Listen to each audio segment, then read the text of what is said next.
नमस्कार,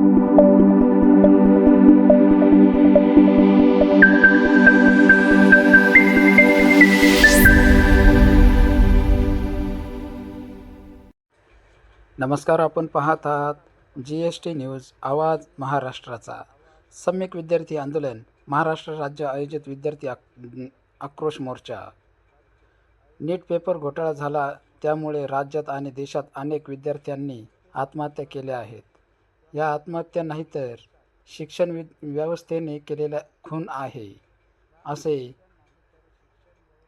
राज्य प्रवक्ता प्रशांत बोराडे यांनी सांगितले। याला जबाबदार केंद्रीय शिक्षण मंत्री धर्मेंद्र प्रधान हे आहेत।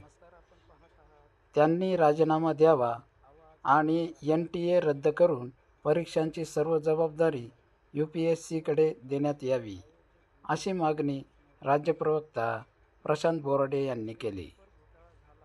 या दोन मागण्यांसाठी आज दुपारी 3 वाजता सावित्रीबाई फुले पुणे विद्यापीठात होणाऱ्या विद्यार्थी आक्रोश मोर्चात मोठ्या संख्येने सामील व्हा, असे प्रशांत बोराडे राज्य प्रवक्ता यांनी नागरिकांना सांगितले। प्रतिनिधी सुरेंद्र गडवे। अशाच ठळक घडामोडी पाहण्यासाठी चॅनलला सबस्क्राईब करा। GST न्यूज आवाज महाराष्ट्राचा। जय भीम। मी प्रशांत बोराडे, प्रदेश प्रवक्ता सम्यक विद्यार्थी आंदोलन। देशामध्ये आणि राज्यामध्ये जो नीटचा पेपर फुटीचा घोटाळा झाला, तो घोटाळ्याच्या नंतर राज्यात आणि देशात अनेक विद्यार्थ्यांनी आत्महत्या केल्या।